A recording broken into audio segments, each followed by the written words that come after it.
Alright, what it is, what it ain't, what it do. It's your one and only.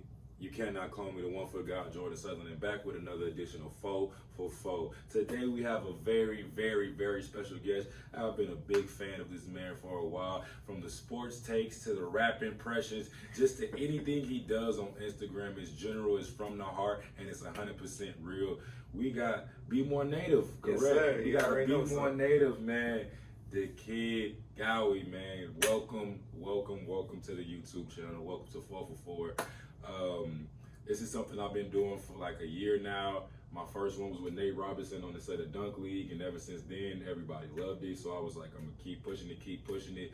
I love everybody to do the podcast, but unless y'all just sitting there having fun, you ain't got nothing to schedule for the day, and nobody trying to sit there for no hour and 30 minutes talking. So we got 4 simple questions, 4 quick ones.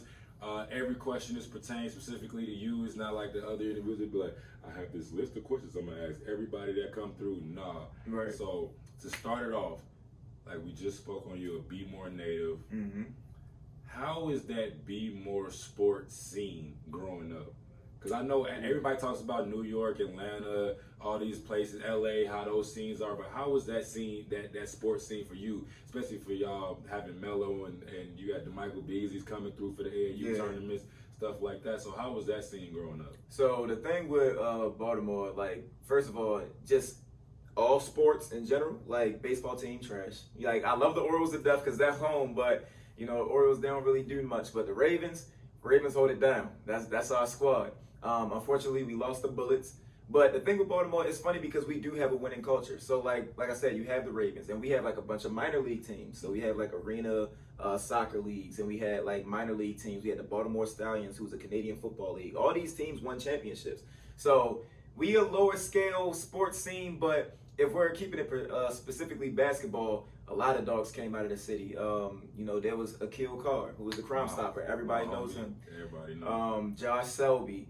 Will Barton, he's the all-time three-point scorer for the Denver Nuggets. So it's like there's a lot of guys who came out of the city who really put in that work. Carmelo Anthony reps Baltimore to the death, even though he's from New York technically, but he grew up in Baltimore. So I think overall we just an underrated, city. I think that a lot of people overlook us from our culture, from art, food, everything. But if you come to the city, you know that there's a lot of culture there, and it's a lot of talent as well. A lot. I spent some time with Akil this year with the Hoop Bus out there in Baltimore, and I was like, his impact on the city alone is him. But just Akil by himself, his impact on the city, it lets you know how tight knit Baltimore is and how much y'all stick together on that kind of like Detroit versus everybody type vibe. Yeah. But it's like, no, like we know what we got here, and we respect the people that are here, and we're gonna try to push them as much as we can. And I like that about Baltimore. Like we was going into the hoods, I was jumping over motorcycles in the hood and all that. Like so, it was a crazy experience, but it was just nice to have them show that type of love, because in certain areas it's a lot of hate that you get. And especially when you don't know what area you're going to, but you know the people from that area, you would just expect a certain way, and sometimes it's not always like that. So to get that love from Baltimore, that was dope. Yeah, most definitely. And like Baltimore, it's a cool place. If it's just like any other hood you go to or any other place you go to. It's like mind your business. Don't try to jump into stuff that don't involve you or don't concern you. Don't speak on things that don't concern you, and you'll be cool. Like that's just how it is, man. I feel like a lot of people they want to do the extra, and then when extra is met, that's a different story, but it's a whole different. Every place has their own, Yeah. From my travels around the world, I've learned it's a hood everywhere. Everywhere. China, anywhere you want to go, there's a hood everywhere. I remember the first time I went to Massachusetts, and they was like, "Yo, there's a hood in Massachusetts." I was like, "Hood in Massachusetts?" And they was like, "Yeah, there's a certain area you go when they get down." And I'm like, "Want to go?" Yeah, I'm like, "Yo, just hearing the name Massachusetts, you don't think anything gangster comes from there, but." Hey, you can't judge a book by its cover or its name. So yeah. So to segue to the next question, you have some of the best sport takes out there. I really feel like in the future, if the ESPN is not hitting you up for an analyst job, I don't know what's going on. Right. So what is one of those takes right now? One of the most unpopular sports takes of right now. Of course, we got is Steph Curry a top 10 player, which I don't think that should really be debatable at this point. It's like, what more do you want? He has the same amount of rings as LeBron. Like, when there's no bias here. stuck with one team, got his Finals MVP, unanimous MVP. Like Steph Curry's top 10, but that's something else. But in fact, you're a big James Harden guy. Yeah. You're a big James Harden guy. So unpopular sports take. Everybody has been saying James Harden is finished. He's done. He's washed. All this good stuff. And personally, I don't feel like that. I felt like he was dealing with so much in Brooklyn that he really couldn't get his game off like he wanted. Mm-hmm. And by the time he got to Philly, it was too late in the season for him to really like get the feel of that team to be the James Harden that people want him to be, because he's dealt with so much in Brooklyn and coming off the fiasco of Houston and having Dwight and Chris Paul and that failing and stuff like that. Yeah. There was one hamstring injury away from the finals. Yeah. Like, so I think people need to forget about that. Like, if Chris Paul didn't get hurt, they would have beat that Warriors team that year. We would have had a Rockets and Raptors finals. Like, that's what would have happened. So, on that James Harden tip, do you think James Harden is finished? Me personally, bias aside, because James Harden is my favorite player, I don't think that James Harden is finished. But I do think that he scaled it back scoring-wise. And this is the beef that I have when it comes to basketball, or like the basketball discussion around James Harden. This guy goes out, scores 30 points, 40 points, 50 points, sometimes 60 points. Oh, that's not winning basketball. You ain't going to win a championship doing that. Oh, he's a ball hog, this, that, and the third. So I was like, all right, that's the narrative that's around my name. I ain't going to win a championship because I'm taking too many shots, I'm ball hogging, whatever. So I go to Brooklyn. I play like more of a traditional point guard role. So I'm here to set up my teammates. I got two of the best scorers in the world. So I'm going to sit back, I'm going to assist, I'm going to facilitate, average like 10 to 11 assists per game. And then it's like, okay, like James Harden's playing at MVP level still. And then now we get to Philly, and it's like, we need the old James Harden. So it's like, do you want the old James Harden that y'all said wasn't playing championship winning basketball? Or do you want the James Harden who's playing championship winning basketball, but now y'all want him to go back to his old ways? So it's like, it's inconsistency when it talks to it, when it comes to the conversation, because it's like, what do I do as a player? Because if I'm scoring 50, 60 points and I can't win, so I scale it back and I start averaging 11 assists, it's like, this is what y'all wanted. This is what y'all said is going to win. I got Joel Embiid. I got Tyrese Maxey. He's a dog. Like, I got other guys on my squad, Tobias Harris, that can go get a bucket. So let me set them up. But then it's like, I will say, when it comes to the people, there is times where James seems a little hesitant. And I don't know if that's because he's in his head because he doesn't want to scale all the way back to what he used to be. Or if it's just one of those things where he's just so content with being a facilitator at this point in his career that he doesn't really like the score now. I mean, you gotta think, bro. For a dude to go on these stretches where he was scoring like 40, 50, 60 points, bro. Back like game, like he had one of them Kobe stretches. That's what I'm saying. It was like 40, 40, 50, 50, 50, 60 ball, 40, 40, 30, 40. Like in the 30 was like a 38, 39, like something crazy. And you gotta think he's a physical guy. So he banging bodies, he's getting fouled. There's a little bit of theatrics falling on the ground, so that adds on to the wear and tear. So he probably just got to a point he was like, yo, like I'm just trying. I personally think the changing of the rules for him, pertaining to the fouls, mentally put him in a place to where, all right, now I'm really, really gonna be that traditional point guard. And y'all might not like it because I'm getting to the rim doing my stuff and I'm not getting these foul calls. Yeah. So instead of me keep trying to go to the rim and keep trying to do that and wasting offense by doing my little 4, 5, 6 dribble step back, I'm gonna facilitate and make sure I make everybody else around me the best they can be. And people don't like that. People don't like quote unquote boring basketball, but I call those the highlight watchers. There's a lot of people out here that think they know basketball and you don't watch full games, you don't see all the extras that go into it. Yeah. Those are the same people who think Draymond Green is a trash basketball player. Facts. Like, that offense, Steph Curry brings the ball up, gives it straight to Draymond, and their offense starts. Like, that's without Draymond, that's the engine to their car, like to the Warriors' car. Draymond is the engine. Yeah. So when it comes to these sports takes, I just think people don't watch the full games. Yep. And I think they don't take into a credit of somebody trying to change their career, even though it may be boring basketball to you, changing their career to try to win a championship. Like, when somebody goes plays with LeBron, you got to sacrifice. Like Kevin Love realized when he got to LeBron, I'm not Minnesota Kevin Love averaging 30 point almost triple double now. Yeah. I got to tone that back. I feel like that was the issue with Russell this year. Russell, he's just a dog, so he doesn't have that dial. Russell doesn't have an off switch. You turn on, it goes straight to 100. The volume is up. It's just straight up. So I feel like this year, if the Lakers do get to keep Russell, I think this will be the year you see Russell really change his game. Yeah. Because what the Lakers need from Russell is 12, 10, and 10. Mm-hmm. If they can get that from Russell on a consistent night basis, which is easy work for him, they easily become that championship team again. AD stays healthy. You're right back in the loop. Right. You're right back in it. Same thing with Harden. Harden is doing what people want Russell to do. But if Harden end up doing what Russell was doing, they would talk trash just like they do him. And that's a fact. And like, oh, we don't want you tucking 100 shots. But if y'all look at the Lakers, after LeBron and when AD's out, Russell is the next guy for you. Yep. So you need Russell to do that to get his confidence. But if y'all out here calling him Westbrook and doing all this stuff, then it's a mental thing that comes on it. Whether these guys want to admit it or not, it is a mental thing that comes from the media that does weigh on them. Saying like I know with Harden. They'd be like, always call Harden overweight, all this stuff. Like it's a lot to take in on a yearly basis, like all year round. You can't go on your social media or can't go in the public without somebody having this opinion of you. So I think it's a mental thing that is like that's taking those guys out of where they could be right now. Yeah, and it's also one of those things where like there's always misconceptions about these players. So matter of fact, I was chopping it up with a trainer last night who actually trained James Harden and Russell Westbrook.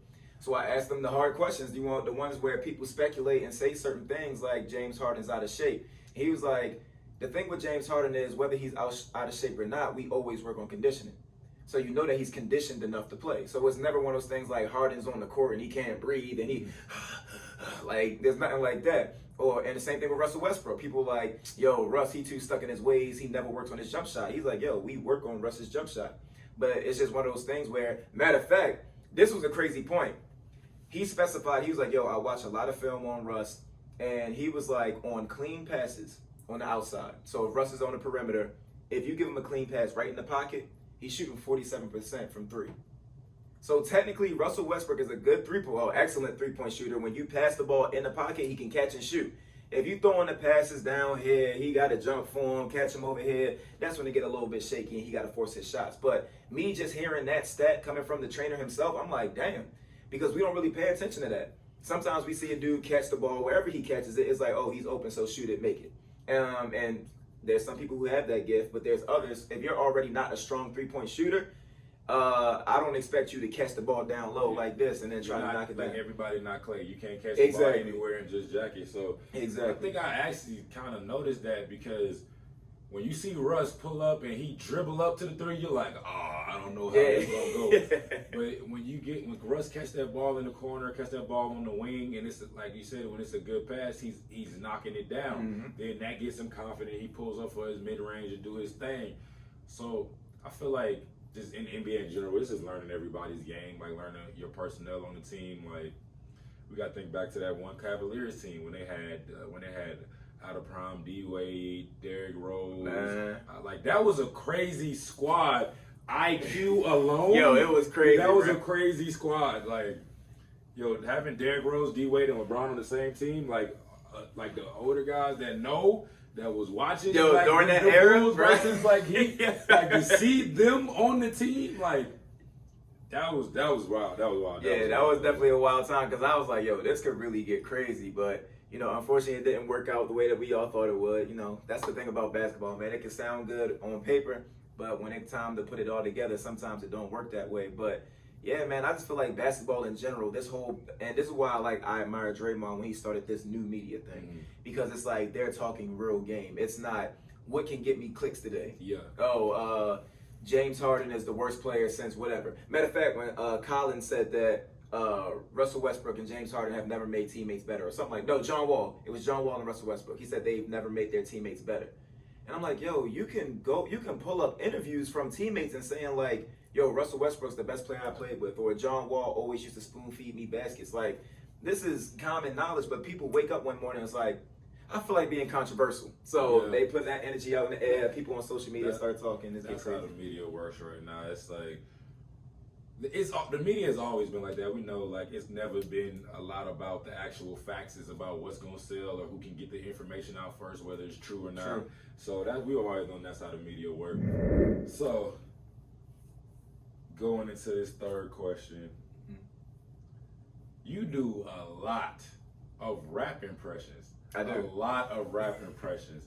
And I'm a big hip hop head. I got a Wu-Tang tattoo on my leg with the boombox and everything. I got Pharrell NERD on this side. So, just miniature questions inside of this one. What's your favorite impression you've ever done? And have you had the actual rapper that you're impersonating?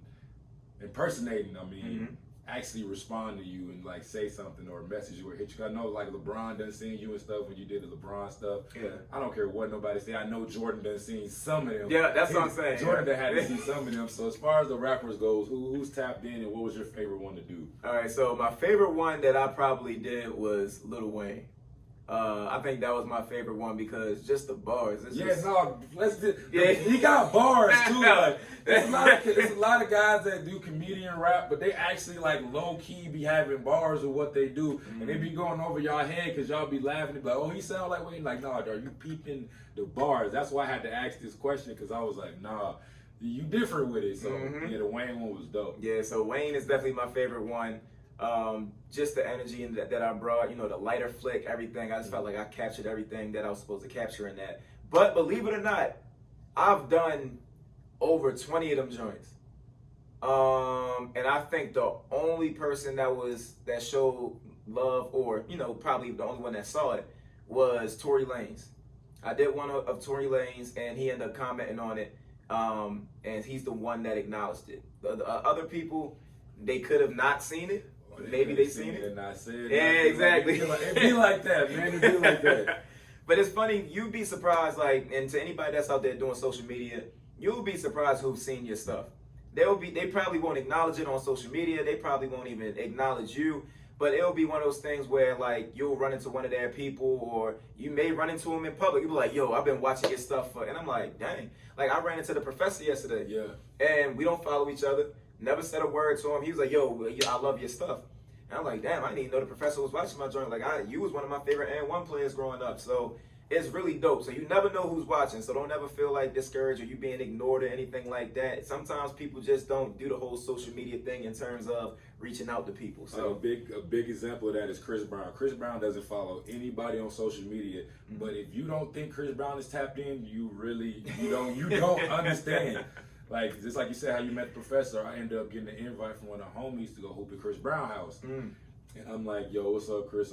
He's like, what's up, 1 foot guy? And I'm like, yeah, crazy, all right, cool. Like, crazy. He's like, yo, I've been watching stuff. Like, I wanted to get you on Crew League and all this stuff. And it's like, you just don't know who's tapped in. That's a fact. Like, on this social media side, like, if you could see everybody that just views your post, like how you see in the story, it just people that view it, you'll be shocked. Like, you'll be shocked how many people actually look at you. They be like, I might not hit that follow, but I see what you got going on, young fella. Like, I love that. So that's definitely crazy about this industry. But that's why only Tory tapped in. Only Tory. A couple people tapped in, at least somebody. Yeah, yo, I swear it was going to be. Matter of fact, I think the last one I did was Lloyd Banks. And I just knew that Lloyd Banks was going to tap in, but he didn't. I was like, dang. But, you know, it's all good. And the thing with me is I don't really do it for them. I like to pay homage to them to where, like, I'm not going to put some BS together and try to make them look crazy.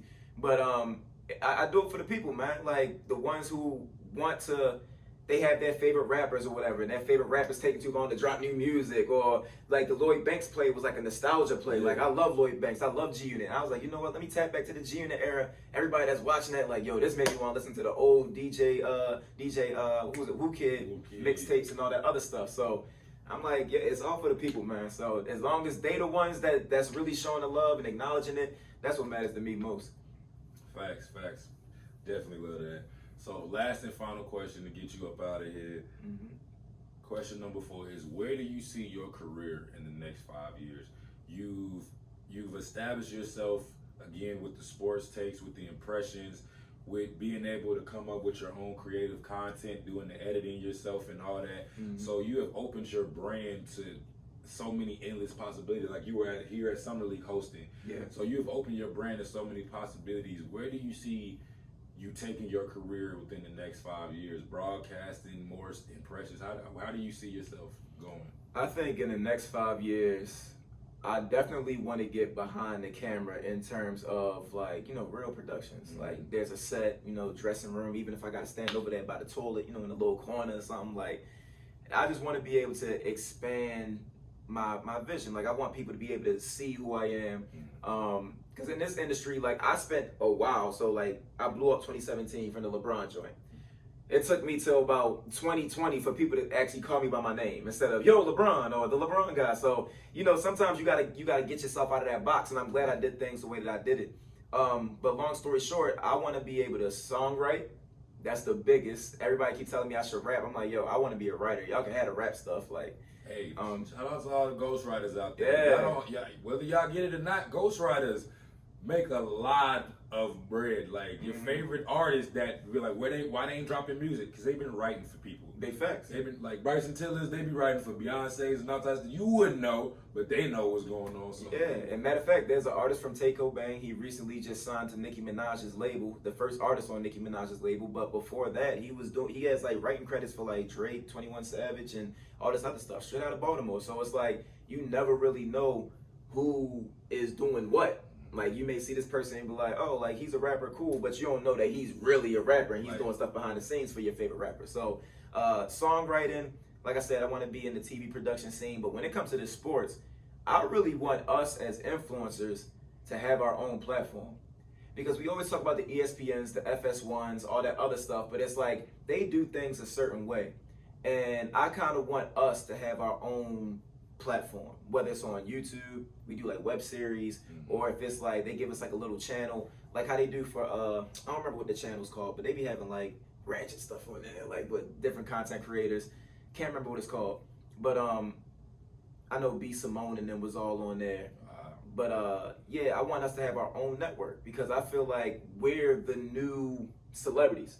Like people tune into us. Kids don't watch TV. They open up Instagram. What guy we got to say on that? Yo, Gowie, I was waiting for you to speak on this. When you got people on that get paid on TV to speak on it. So I think we're the new celebrities and we're the new broadcasters, sportscasters, whatever you want to call it. So us having our own platform, I'm hoping I can either pitch it or try to find a way to make that work. But that's kind of where I want to go. I don't want to do the ESPN thing. I kind of want us to start our own thing to where we can push it and be competitive.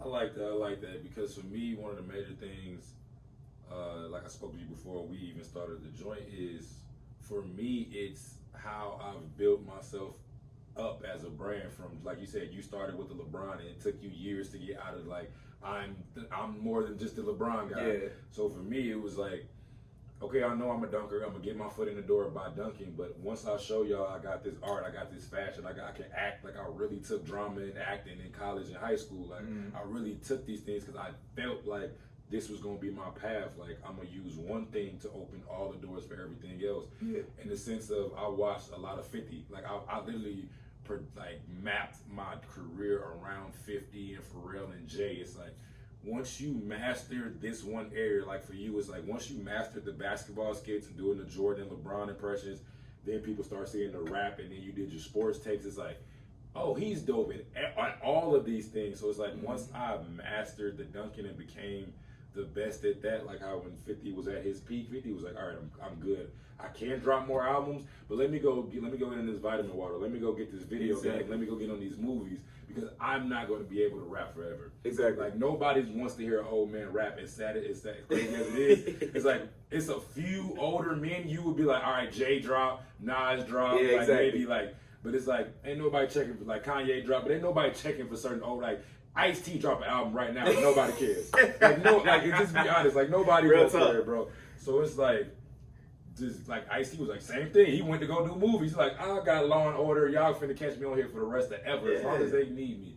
So it's really for me. It was like building my brand to get to that point. And that's why I wanted to have you on here because you're one of those guys that I literally watched from the LeBron joints and following you from there and just how you've built up your brand to get to the point where you're at right now, and to even excel within the next 5 years to get to that production of everything. It's like you're worth it. You have made your brand to where it's worth it. So where when you do pitch that, they're like, nah, it's not some random guy pitching to us. He got a couple followers. Like, nah, he has a cult fan base, and they are going to tune in and listen to what he says, and it's actually real 100% facts. So they're going to tune in every time because they're waiting for you to speak on certain topics. Like you just said, they're waiting for you to speak on these things. So yeah, I think that's something that's going to pop off for you. Not even in 5 years. By the end of this year, that's going to pop off, man. Hey, I really hope so. And like you said, man, you use your strongest skill set as an outlet.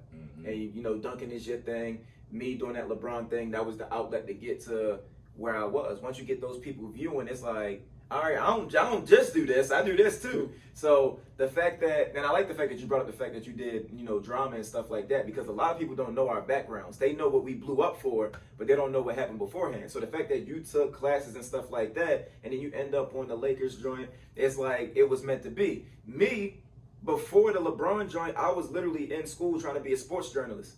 And then I started doing sports videos, and people wonder why my takes be so accurate. I'm like, yo, I watched the game. I've been speaking on the game. I've been all this other stuff, bro. So it's like a lot of times you kind of know what your path is going to be. You step on that joint, you build traction, and then boom, here you hit. Like, we here now. So first of all, I want to say I'm proud of you, because I was like, I definitely saw your stuff. And I know when it comes to that dunker lane, they definitely want to just box you in and be in that.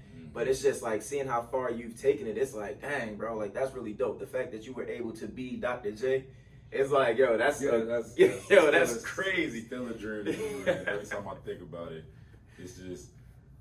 it's wild, because when I first started dunking, same thing probably when you first started doing videos, you knew you were going somewhere with it. Yeah. But you never know the level and the extent that it's going to take you. Like, I never thought dunking was going to take me around the world, end up getting me in these movies and all these opportunities and stuff. But I knew if I put my head down and just try to be the best at what I'm doing, something's going to happen. Same thing with And One. It's like And One was a street ball player that did the best of their ability in street ball. And then the And One company came and was like, we got these shirts, we got these mixtapes. Yeah. And then you ended up with the Mountain Dew tours when you seen they was in every NBA arena.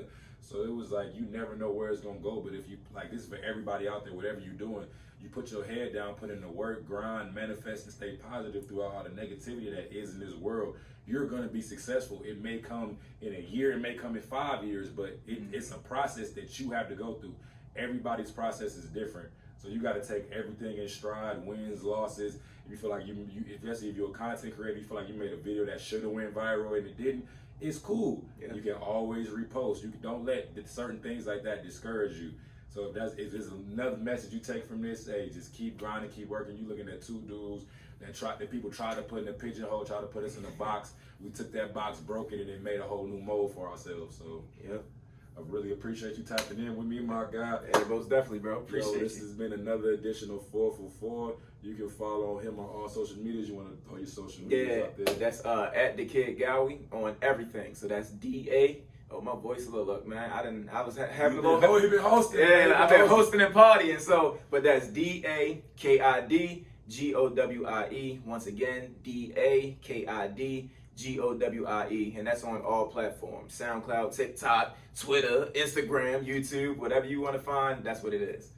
Yo, once again, appreciate you, my guy. Already. This has been another edition of 4 for 4 with the 1 Foot Guy. Appreciate y'all. Make sure y'all like, comment, subscribe, and comment who you want to see on the podcast next.